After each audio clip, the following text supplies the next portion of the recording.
Elasticity यानी प्रत्यास्था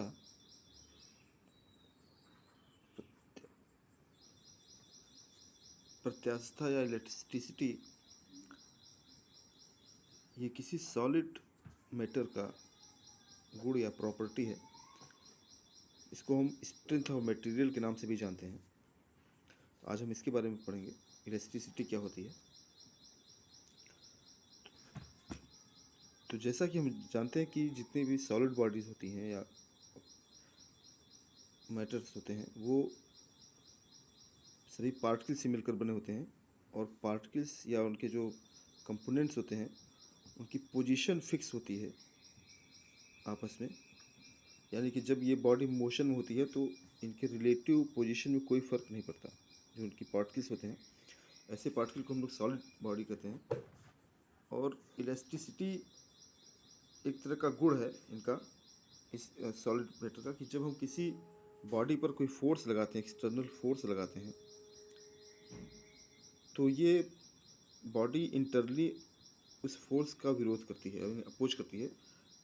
और अगर इसकी शेप में या इसके रूप में कोई परिवर्तन होता है या चेंज होता है तो वो बॉडी उसका विरोध करती है, और फोर्स हटा लेने के बाद जब हम फोर्स को हटा लेते हैं तो बॉडी वापस अपने पुराने शेप में आ जाती है। तो इस प्रॉपर्टी को इलास्टिसिटी कहते हैं। अब ये डिपेंड करता है कि हम फोर्स किस तरह का लगा रहे हैं और किस डायरेक्शन में लगा रहे हैं। This property is called elasticity.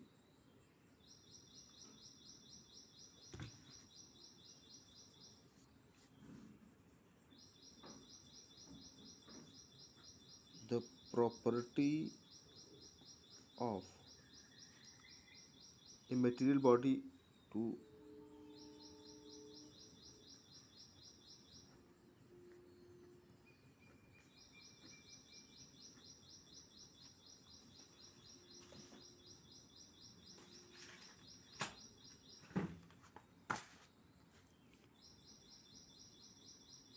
so we come around. Elasticity is the property of matter by which a body regain the original shape or size on removal of the deforming force। यानी कि जब हम किसी body पे force लगाते हैं और उसको हटाते हैं तो वो बॉडी वापस अपने ओरिजिनल शेप में आ जाती है। ये सॉलिड के साथ ही होता है, लिक्विड या गैस के साथ ऐसा नहीं होता। तो ये इलास्टिसिटी सिर्फ सॉलिड की प्रॉपर्टी है। The deformation in the shape or size of the body is the result of equal and opposite forces. Perfect elastic is the material which gain perfect its shape and size. तो यहाँ पे depend करता है दो चीज़ें, हम body जो पर फोर्स लगा रहे हैं उसका शेप क्या है और किस तरह का फोर्स हम लगा रहे हैं। अब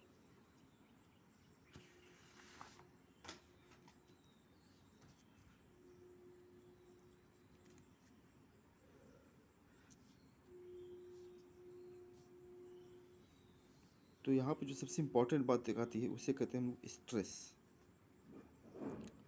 स्ट्रेस या इसे हिंदी में आप लोग प्रतिबल के नाम से भी जानते होंगे। तो अगर हम किसी बॉडी पर, हमारी ये बॉडी हमारी है और इस बॉडी पर हम फोर्स लगाएं,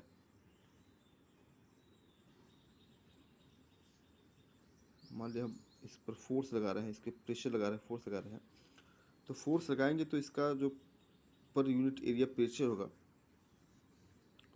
तो ये फोर्स इस बॉडी की शेप को चेंज करने की कोशिश करेगा, और ये बॉडी अपने आप को ऐसा करने से रोकेगी। यानी कि ये एक तरह का रिएक्शन फोर्स देगी जो इस एक्शन फोर्स के इक्वल होगा। तो stress is like a reaction force. Stress is like reaction force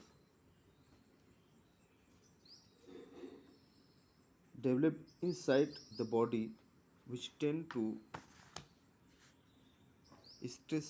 This reaction force developed inside the body, which tend to restore the body to its original form after removing the deformed force.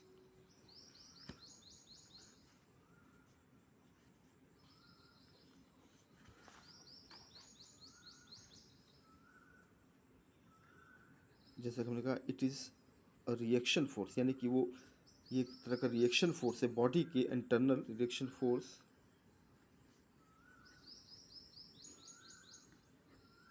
Developed by the body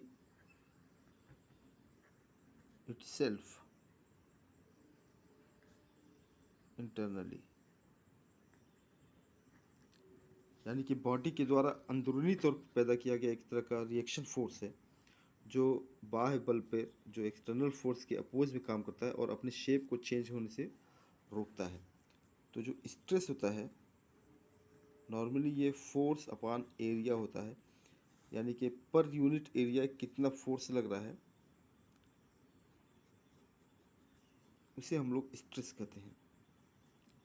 unit इसकी होती है Newton पर metre square.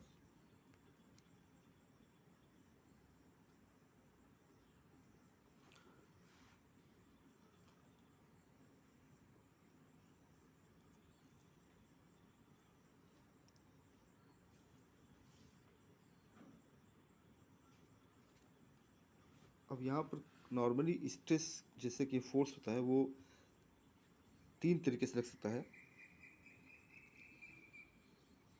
The stress are of three type, यानी कि हम किसी body पे normally तीन तरीके से फोर्स लगा सकते हैं।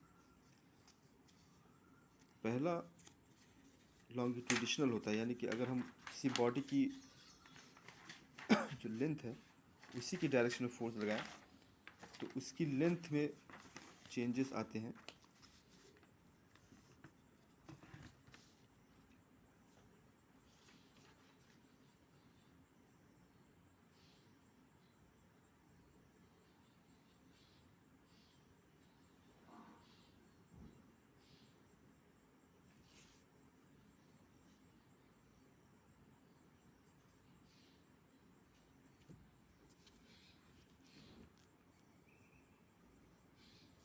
पहला होता है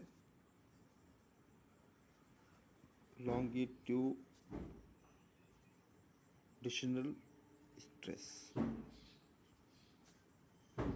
यानी कि अगर कोई बॉडी है और इसकी लंबाई में इसी की दिशा में हम फोर्स लगाएं, कोई वायर अगर मान लिया ये वायर ले लिया हमने एक और इसको फोर्स लगाएं यहाँ पे, तो इसके लंबाई में परिवर्तन हो जाता है। तो ऐसे फोर्स में जो इंटरनल इसका फोर्स होगा, स्ट्रेस होगा, उसे हम लोग लॉन्गिट्यूडिशनल स्ट्रेस कहेंगे। दूसरा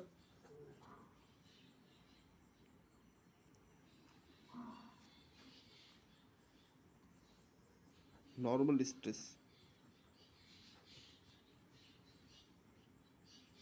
अगर किसी बॉडी के सरफेस पे परपेंडिकुलरली फोर्स लगाया जाए,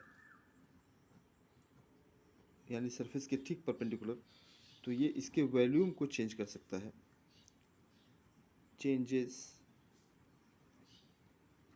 the volume of body. Longitudinal stress ये बॉडी की लेंथ को चेंज करता है। Changes the length of body, तो ये इसकी वॉल्यूम को चेंज कर सकता है। नॉर्मल स्ट्रेस जो कि परपेंडिकुलर टू सरफेस लगाया जाता है। और तीसरा होता है शियर स्ट्रेस, ये किसी बॉडी के सरफेस के टेंजेंशियली फोर्स लगता है जब है, तो ये इसके शेप को चेंज कर देता है।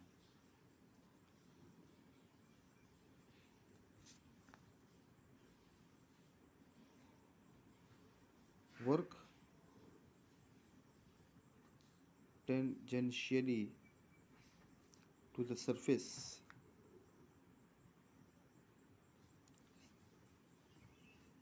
and try to change the shape of the body.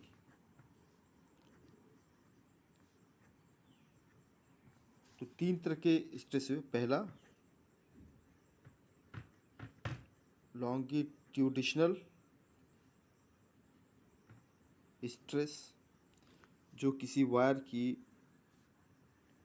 दिशा में, इसकी लंबाई की दिशा में लगता है और इसकी लंबाई को बदल देता है। दूसरा नॉर्मल स्ट्रेस, ये किसी बॉडी के सरफेस के परपेंडिकुलर लगता है और ये इसके वॉल्यूम को चेंज कर सकता है। तीसरा शियर स्ट्रेस, ये किसी बॉडी के सरफेस के टेंजेंशियली वर्क करता है और ये इसके शेप को चेंज कर सकता है। तो टोटल तीन तरह के स्ट्रेस होते हैं, यानी कि जो फोर्स लगाते हैं वो तीन तरह से फोर्स लगाते हैं और उसी के अपोज में ऑब्जेक्ट रिएक्ट करता है, तीन तरीके से रिएक्ट करता है।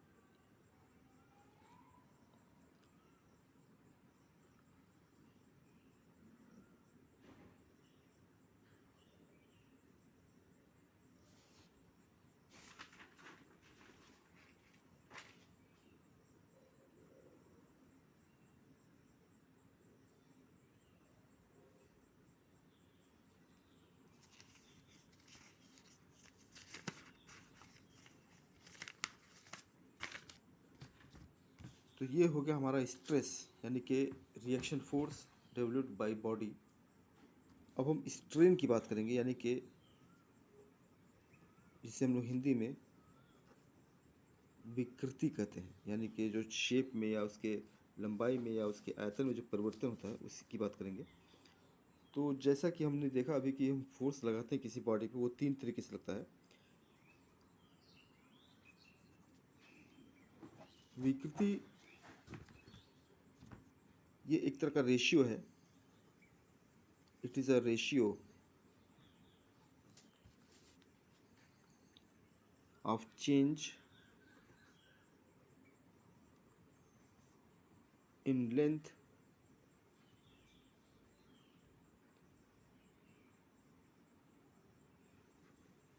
to the original length. यानी कि अगर मान लिया कि कोई वायर है, ये वायर हमने मान लिया इस तरह का, और इसकी लंबाई हमने मान लिया कैपिटल एल, और इसी के डायरेक्शन में, इसकी लेंथ की डायरेक्शन में हम अगर फोर्स लगाएं, एफ फोर्स लगा रहे हैं, तो इसकी लंबाई खींचने की वजह से इससे फोर्स थोड़ी सी बढ़ जाएगी।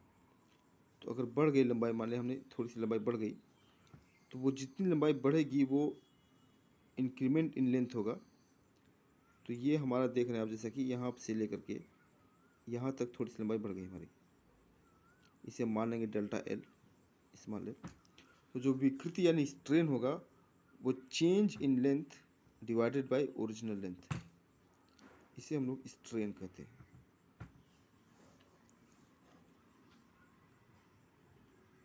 अब जैसा कि हमने देखा कि तीन तरह के स्ट्रेस होते हैं, तो तीन तरह के स्ट्रेन भी होंगे।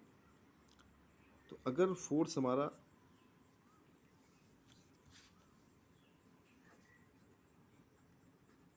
लॉन्गिट्यूडिशनल स्ट्रेन,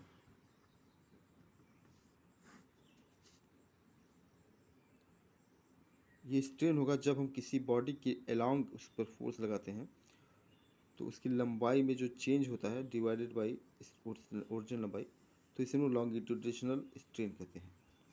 ये डिपेंड करता है कि लॉन्गिट्यूडिशनल फोर्स लग रहा है। दूसरा नॉर्मल स्ट्रेन,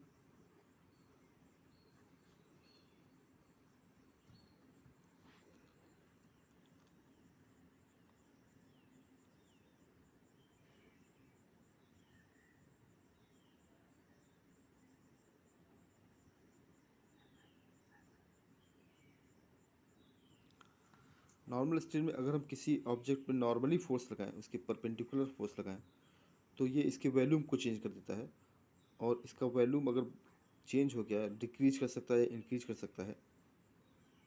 तो जो वॉल्यूम चेंज होगा हमने मान लिया कि वो वॉल्यूम डेल्टा वी है और ओरिजिनल वॉल्यूम हमारा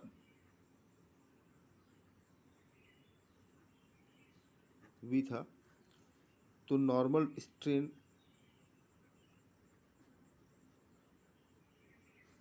delta we by capital V.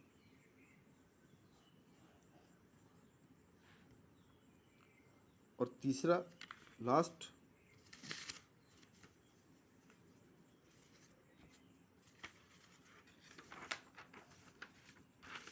Share way stress को पे डिपेंड करेगा, जिसे हम लोग शेयर स्ट्रेन कहते हैं। अब ये चूंकि इसके शेप में परिवर्तन हो रहा है,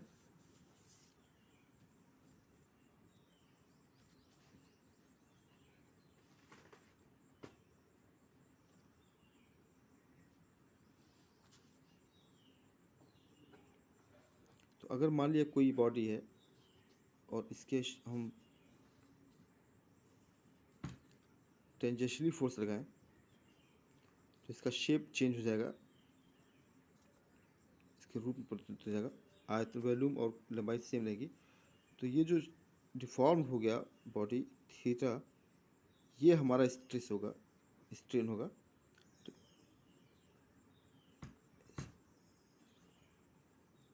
शेयर स्ट्रेन ये हमारा होगा थीटा।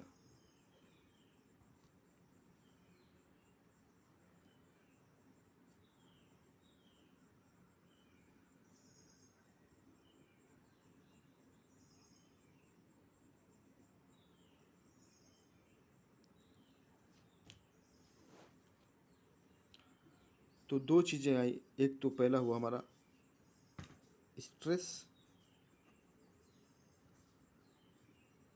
और दूसरा हुआ स्ट्रेन। स्ट्रेस एक तरह का रिएक्शन फोर्स है जो कि बॉडी इंटरनली पैदा करता है उस फोर्स से, डिफॉर्मिंग फोर्स को रिएक्ट करने के लिए। और दूसरा होता है स्ट्रेन, जो इसमें बॉडी का शेप या वॉल्यूम चेंज हो जाता है। तो अब इन दोनों में जो रिलेशन होता है आपस में, स्ट्रेस और स्ट्रेन में, इसको हुक्स ने दिया था, जिसे हम लोग हुक्स लॉ के नाम से जानते हैं। हुक्स लॉ ने कहा था, या हुक्स लॉ की तरफ से, provided the strain is small the stress is proportional to the strain.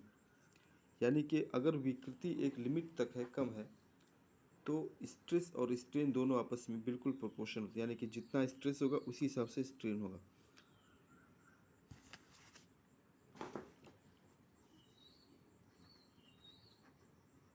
Under limit of elasticity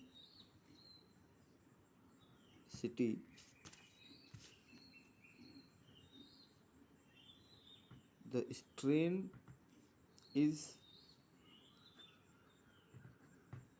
proportional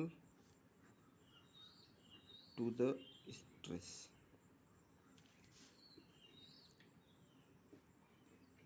यानी जो स्ट्रेन होगा, जो चेंज होगा, जो विकृति होगी, वो प्रोपोर्शनल होगा स्ट्रेस के। स्ट्रेस और स्ट्रेन में जैसा स्ट्रेन अगर बढ़ता जाएगा तो स्ट्रेन भी बढ़ेगा, उस हिसाब से विकृति भी चेंज होगी। अब इसी चीज़ को हम लोग एक कांस्टेंट में लेते हैं, यानी कि स्ट्रेस अपॉन स्ट्रेन, ये कांस्टेंट टर्म होगा, जिसको हम लोग मॉडुलस ऑफ रिजिडिटी के नाम से जानते हैं।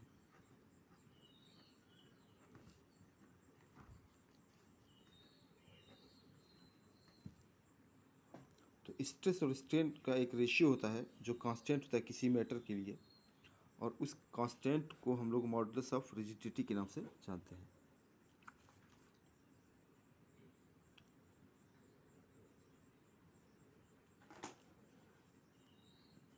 ई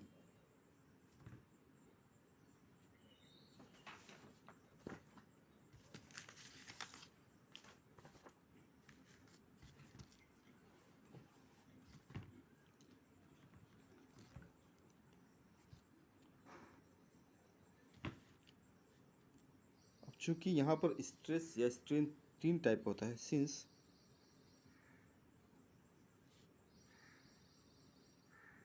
there are three types of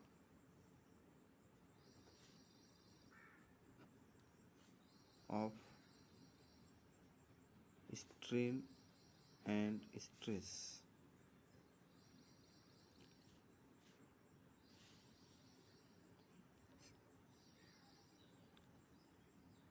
Three types of rigidity. Three types of rigidity exist. यानी कि डिपेंडिंग ऑन स्ट्रेन या स्ट्रेस, स्ट्रेन पर या स्ट्रेस पर डिपेंड करके तीन तरीके से मॉडुलस ऑफ रिजिडिटी निकाली जाती है। तो जो सबसे पहला होता है जिसे हम लोग यंग मॉडुलस कहते हैं,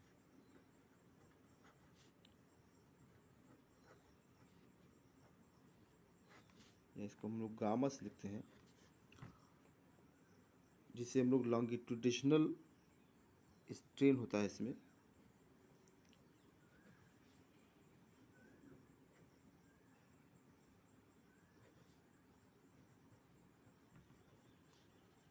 दूसरा होता है बल्क मॉडुलस,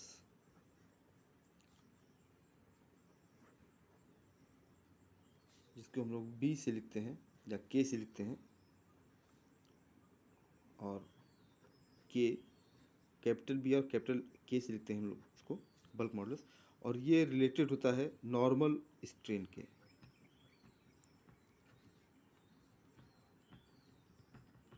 यानी कि जिसमें वॉल्यूम चेंज हो सकता है, फोर्स हमारा परपेंडिकुलर लगता है। तीसरा मॉडुलस ऑफ रिजिडिटी,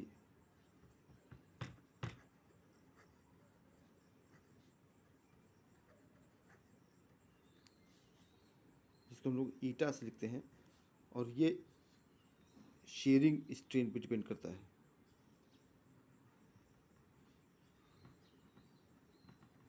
तो तीन तरह की मॉडुलस होते हैं, यंग मॉडुलस,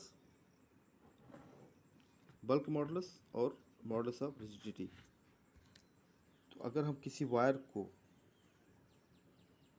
उसके लेंथ की अलोंग फोर्स लगाएं तो इसका लेंथ चेंज हो जाएगा, तो यहाँ पे लगेगा यंग मॉडुलस। अगर हम किसी ऑब्जेक्ट, किसी बॉडी के सरफेस के परपेंडिकुलर फोर्स लगाएं तो इसका वॉल्यूम चेंज हो जाएगा और यहाँ लगेगा बल्क मॉडुलस। और अगर हम किसी बॉडी के साइड पे इसके टेंजेंशियली फोर्स लगाएं तो इसका शेप चेंज हो जाएगा और यहाँ लगेगा modulus of rigidity eta, Y के ईटा। तो ये तीन तरह के मॉडुलस ऑफ रिजिडिटी हो गए। मॉडुलस हो गई इलास्टिक कांस्टेंट। अब हम एक एक करके की डेफिनेशन को देखते हैं और एक फार्मूला ड्राइव करते हैं तीनों मॉडुलस का।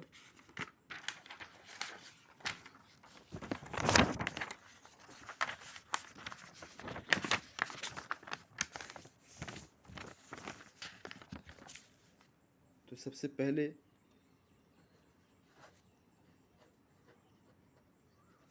यंग मॉडुलस यानी कि Y.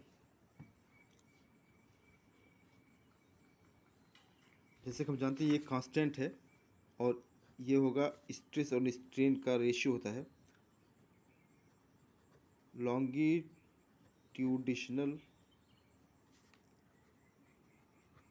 Stress divided by longitudinal strain. Stress एक तरह का प्रतिबल है, बल है, यानी कि फोर्स अपॉन एरिया। तो जो फोर्स हम लगा रहे हैं उसका ये opposite force reaction divided by area.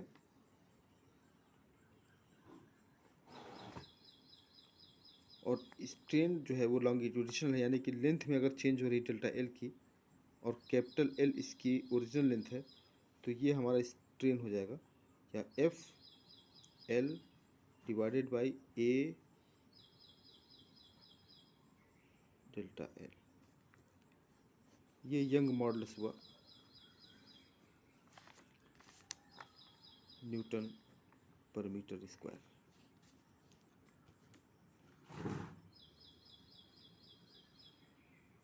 जहाँ पे delta L change in length है, कैपिटल एल इसकी ओरिजिनल लेंथ है,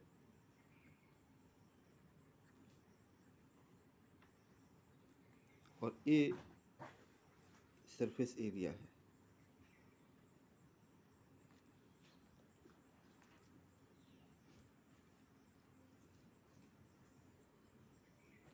ठीक उसी तरीके से दूसरा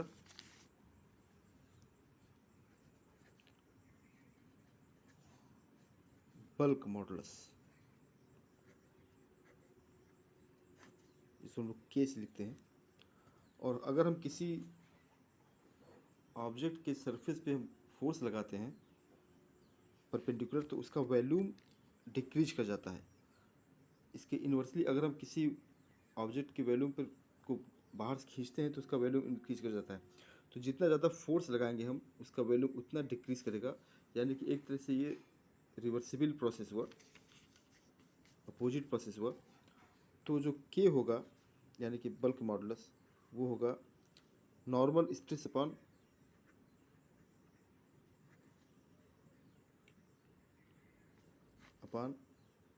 नॉर्मल स्ट्रेन।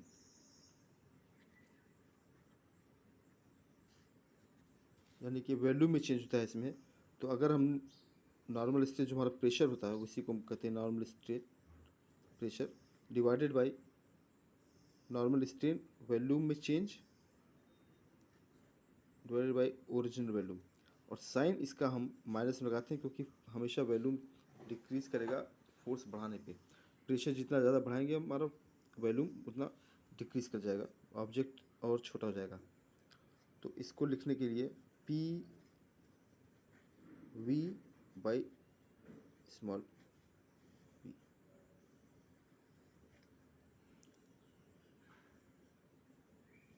ये हमारा बल्क मॉडुलस हो गया।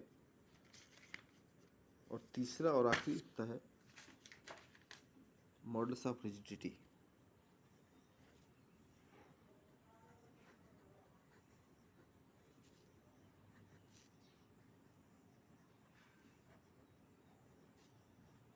ईटा। तो अगर हम किसी बॉडी पे फोर्स लगाएं और वो फोर्स टेंजेंशियल हो, ये हमारा एक 3 डायमेंशनल बॉडी है मान लिया, और इस बॉडी के इस अपर सरफेस के टेंजेंशियली हम फोर्स लगा रहे हैं, तो इसका शेप थोड़ा सा चेंज हो जाएगा।